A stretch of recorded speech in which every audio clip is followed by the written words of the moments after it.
The root of protest is hope. When we stand in our thousands and chant and charge forward for change, when we pen impassioned letters urging people with powers to use their powers for good, when we see our sisters, brothers, sons, and daughters die in the name of a country they love, all these acts of protests are actually acts of hope. Hope that things won't stay that way forever. Hope that opportunities that we don't have right now might exist for the people in the future. Hope that we lived our lives for a reason, that we could make our lives mean something and not die for nothing.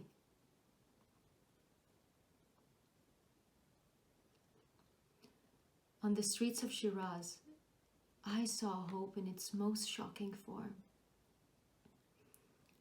21st of November 2019, day 6 of the protests, an uprising bigger than any that had come before it. I walked, camera in my hand, capturing faces in the crowds, capturing university buildings, petrol stations on fire, hundreds of photos showing voices that rage on, voices that had been silenced, bodies moving full of fire and fury, and bodies still drowned in the crimson pools of their own blood. But I'd seen all this before. None of it's new. The Iranians have been born with tragedy in their blood for decades. But the thing that shocked me came from the most mundane of moments. The people marching had come to a standstill. Hundreds grouped together, held in a place by the revolutionary police.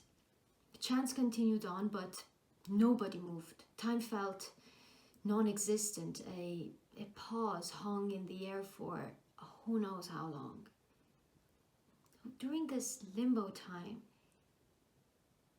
the voices moved, but bodies did not. Sort of restless calm washed over the crowd and the police.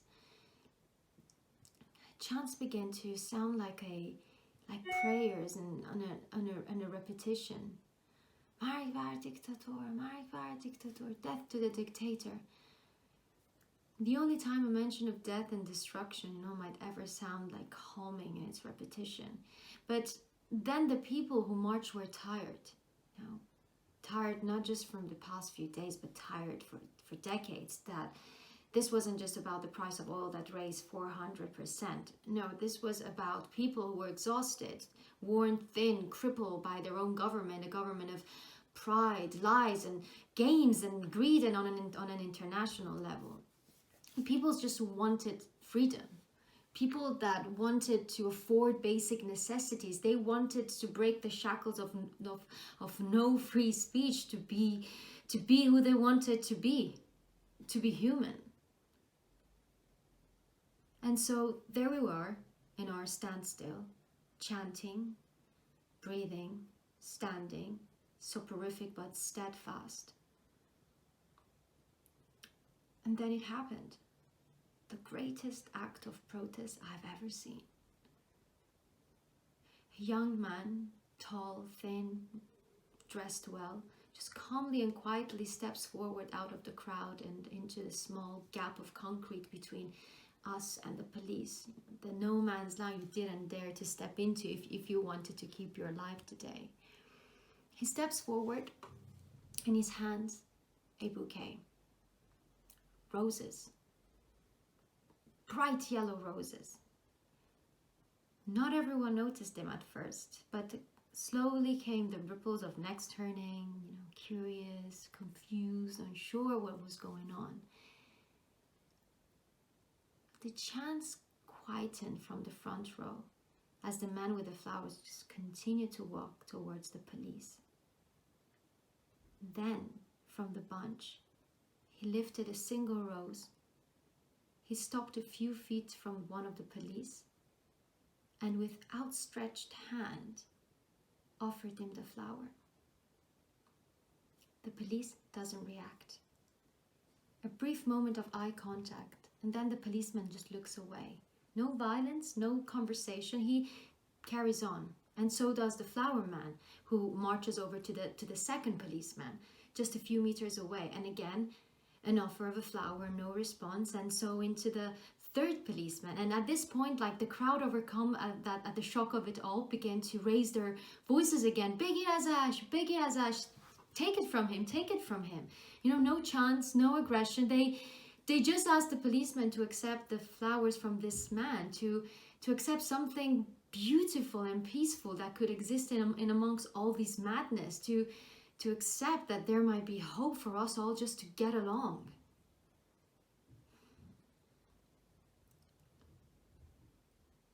Of course, the policeman didn't accept the flowers, so the man started to get creative. He placed the flower in the hilt of one of the policeman's guns, pinning it on him like a badge of honor.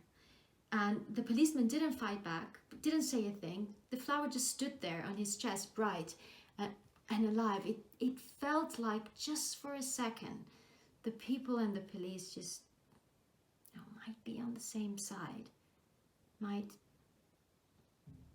actually understand one another. Cheers erupted. Behind me, I heard someone saying, "Ma dushman nistim, we are not the enemy." And others quickly chipped in and repeated. The police turned away, not acknowledging what was going on, but not shutting it down either.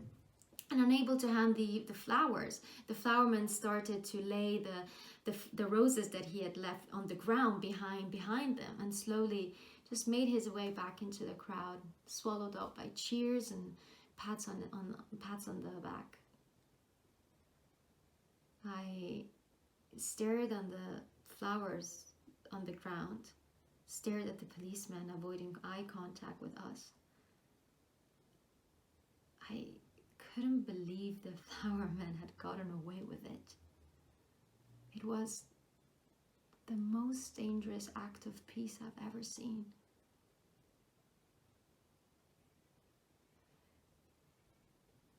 And then heads turned around again in unison. This time the opposite direction. The sound of a gunshot.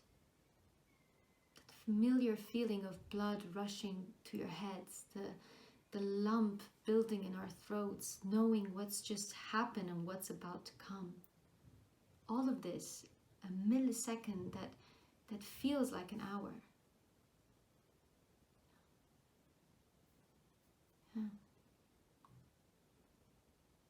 And